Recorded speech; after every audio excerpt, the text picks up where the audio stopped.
Speaker. It's a pleasure to take a call on this debate, Mr. Speaker, and I wanted to start by just commenting on Toh Henry's presentation earlier on, because it's always really suspicious when you see a government hiding behind a recession, using the recession as an excuse for a budget that lacks aspiration and that lacks any sense of a plan, a strategy or a vision. Bill English started off by saying in his budget, the budget is about our long-term objective of lifting New Zealand's growth rate and New Zealanders' living standards. I couldn't agree more. I mean, that is a wonderful aspirational statement. But when you actually start unpicking what this budget contains, and you realise that underneath it, it's simply not going to deliver that. He's going to, as many of my colleagues have spoken about, he is going to deliver tax cuts to those most wealthy. The richest 5% will get 1/3 of the tax cut. 1/3 will go to those very rich. John Key will get $218 a week. The minimum wage earner will get $3. Now, for some reason, the finance minister seems to think that that is not going to increase the inequality in this country. That somehow by giving hundreds of dollars a week to those who are earning the most, and only a small amount of money to those who are earning the least, will not increase inequality. I don't get it. But this is the first budget I've been in Parliament for. So maybe there's something I've missed here, Mr. Speaker. But that increases inequality. It makes New Zealand a much more unequal place.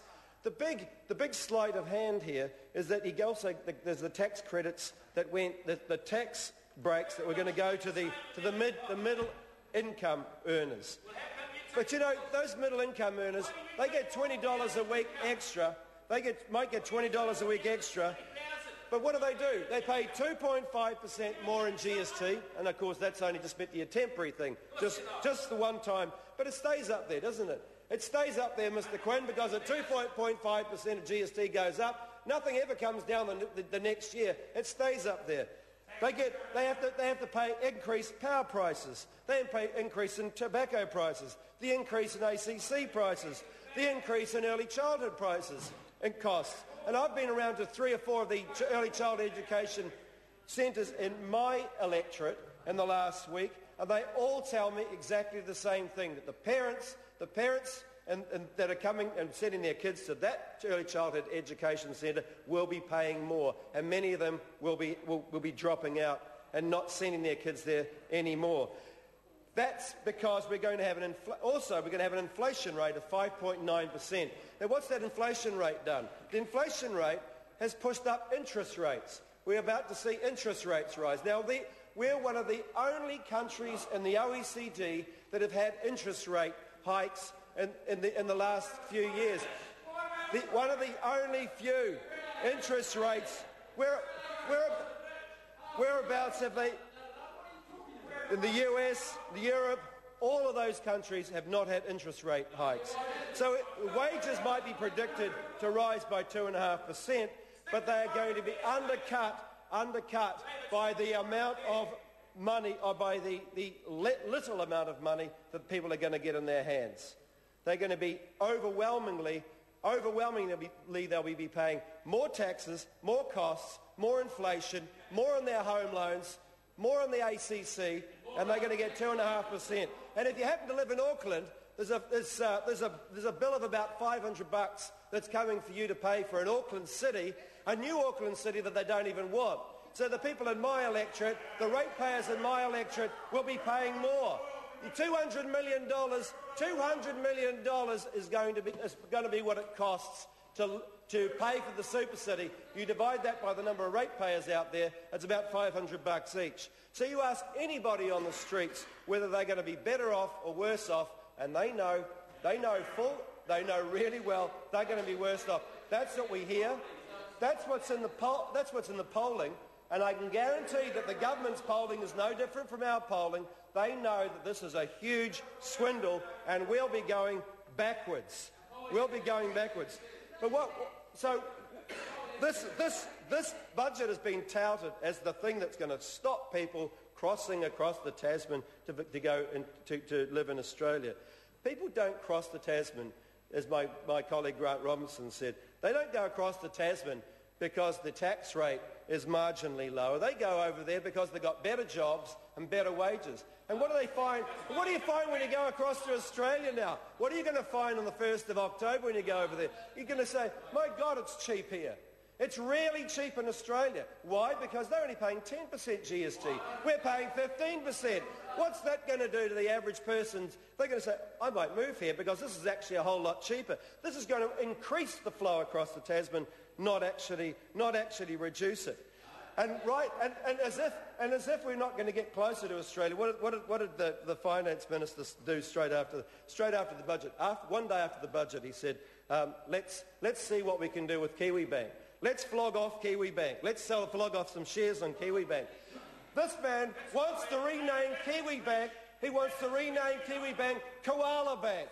Because that's what's going to happen, Mr. Speaker. Koala Bank is what's going to happen to Kiwi Bank, because as soon as you put that on the share market, who's going to buy up the shares? It's going to be Australian banks who want to dominate the New Zealand market. So we're going to have Koala Bank, not Kiwi Bank. The very pride and joy that people want to hold on to, is he's willing to flog off. What's this budget going to do to our economy? Well, according to the Treasury, Mr. Speaker, according to the Treasury, the budget package will improve GDP by a cumulative 0.9% over 7 years. 0.9% over 7 years? That's pathetic. That is simply pathetic. What about the jobs? What about the jobs? Well, the jobs that will be created by this budget, according to Treasury, this is not me, this is according to Treasury, we will generate 10,000 jobs over the next 7 years. 7 years to generate 10,000 jobs. Well, for example, thank you very much, Mr. Parakura. Mr. Horomir, that's absolutely. We will need to borrow nearly $1 billion to finance these tax cuts over the next few years. We have to borrow money to finance the tax cuts. When we were talking about KiwiSaver and putting in our superannuation fund, the Cullen Fund, the idea of borrowing to put in the Cullen Fund and investing was completely rejected out of hand by the Finance Minister. But we're going to borrow money to finance tax cuts for the 1/3 of, for the 5% at the top of the scale. That's what we're going to do. But let's look at what will really generate growth in this economy, Mr. Speaker. Research and development. The increase in research and development. This is the big success story of this budget. This was so headline grabbing that it was announced a week before the budget. The increase in spend in R&D is 7%. 7% is what, but we know that inflation rate is going to be 6%. So we have an effective increase now in R&D and science of about 1%. Businesses, $56 million Mr. Speaker, $56 million a year. $56 million a year is new money. Most of that new money is tied up in grants and in vouchers. So rather than the 15% tax credit that Labor offered, we've had that scrapped, and we've had nothing. We've had nothing for more than 18 months. Actually, nothing for 2 years by the time this comes into being. And what we're going to get is basically a bunch of businesses that will have to go on their hands and knees to a bureaucrat to apply for a voucher or a grant. What an incredibly inefficient way of administering R&D. No other country in the world does this. Australia gives 40% tax credits to its most innovative companies, and we here ask our companies to apply for a voucher or a grant. Look at universities and tertiary education. What have we got there? Effectively, their budgets have been cut for the last 2 years because their budgets aren't keeping pace with inflation. So we've got R&D, absolutely no effect. We've got our real generator of the high productive, best jobs and the best opportunities for New Zealand for the second year running, Sorry to interrupt the honourable